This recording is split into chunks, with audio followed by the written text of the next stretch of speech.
Assalamualaikum warahmatullahi wabarakatuh. Baiklah, di sini saya akan menjelaskan tentang manajemen dan komunikasi krisis dari perspektif humas atau public relation untuk memenuhi tugas mata kuliah manajemen public relation yang diampu oleh Ibu Hikmah Muftiana SIKOM MA. Baiklah, di sini saya akan menjelaskan terlebih dahulu apa itu krisis. Jadi, krisis asal dari bahasa Yunani yaitu kapion yang berarti keputusan. Krisis public relation adalah peristiwa, rumor, atau informasi yang membawa pengaruh buruk terhadap suatu perusahaan, terhadap reputasi, citra, dan kredibilitas perusahaan. Banyak perusahaan yang berpikir bahwa krisis ini hanya terjadi pada perusahaan-perusahaan besar. Padahal krisis dapat menyerang siapa saja, baik individu, organisasi, maupun perusahaan, kapanpun dan dimanapun. Krisis sendiri dapat terjadi secara alamiah, tidak dapat diprediksi, dan tidak selalu merupakan hal yang buruk. Dalam menghadapi krisis, optimisme untuk menyusun langkah-langkah agar dapat keluar dari krisis merupakan modal utama. Selanjutnya, yaitu komunikasi krisis. Komunikasi menjadi salah satu aspek utama dan memiliki kedudukan sangat penting dalam manajemen krisis. Merespon dan menanggulangi suatu krisis atau suatu kondisi krisis. Batasan komunikasi secara umum adalah upaya dan proses menyampaikan pesan dari komunikator. Namun, dalam konteks krisis membutuhkan suatu bentuk komunikasi yang oleh para ahli disebut sebagai komunikasi krisis. Komunikasi krisis adalah proses kegiatan penyampaian informasi yang bertujuan untuk menjelaskan tentang suatu krisis. Jadi, baik yang disebabkan oleh bencana alam, gangguan teknis, kesalahan manusia, maupun karena krisis komunikasi. Selanjutnya itu ada faktor-faktor yang menyebabkan krisis. Ada beberapa faktor yang menyebabkan krisis ini sendiri.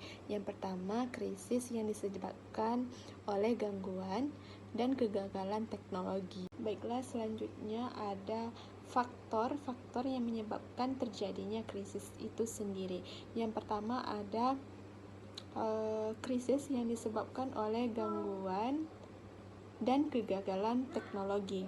Yang kedua itu ada krisis yang disebabkan oleh ketidakpuasan publik sehingga menyebabkan relasi yang buruk.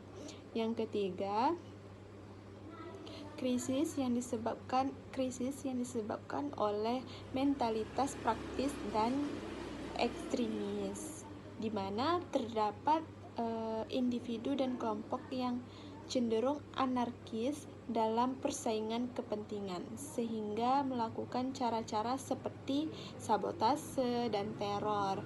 Yang keempat yaitu krisis yang disebabkan oleh bencana alam, seperti gempa, tsunami, banjir, dan lain sebagainya. Yang kelima, krisis yang disebabkan oleh kegagalan manajemen. Yang keenam, yaitu krisis yang disebabkan oleh komunikasi, yakni terdapat krisis dari unsur-unsur komunikasi seperti humas yang tidak memiliki kompetensi, opini negatif di media, dan pelanggaran kode etik oleh media sehingga menimbulkan krisis. Manajemen krisis atau krisis manajemen merupakan area keahlian yang harus dimiliki oleh setiap public relation yang berorientasi kepada masa depan dan mencoba mengantisipasi kejadian yang dapat mengganggu hubungan-hubungan penting.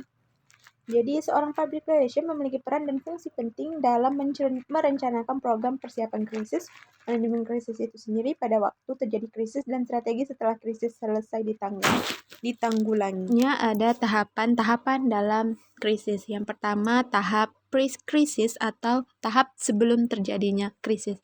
Tahap ini adalah kondisi sebelum sebuah krisis muncul. Jadi, benih krisis sudah ada sehingga jika muncul suatu kesalahan yang kecil saja, krisis dapat terjadi.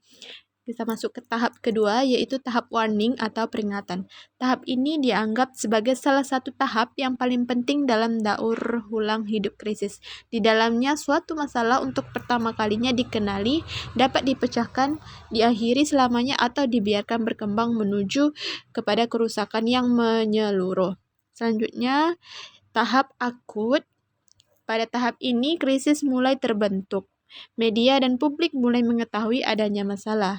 Jika krisis sudah sampai pada tahap ini, perusahaan tidak dapat berdiam diri karena sudah mulai menimbulkan kerugian. Tahap yang keempat yaitu tahap clean up atau tahap pembersihan. Saat masalah melewati tahap warning tanpa diselesaikan, maka kerusakan perusahaan mulai timbul. Inilah waktunya untuk memulihkan perusahaan dari kerugian, setidaknya menyelamatkan apa saja yang tersisa, baik sisa produk, reputasi, citra perusahaan, kinerja, dan lain sebagainya. Tahap kelima yaitu tahap post-krisis atau tahap sesudah krisis. Jadi inilah tahapan yang disebutkan sebelumnya, yakni perusahaan seharusnya bereaksi saat suatu krisis muncul ke tahap warning. Jika sejak awal tidak dihentikan, maka akan sulit untuk memenangkan kembali kepercayaan publik dan dapat beroperasi kembali dengan normal. Maka secara formal dapat dikatakan krisis telah berakhir. Baiklah, itu tadi penjelasan dari saya mengenai manajemen dan komunikasi krisis dari perspektif humas atau public relation. Sekian yang dapat saya sampaikan. Billahi taufiq wal hidayah. Wassalamualaikum warahmatullahi wabarakatuh.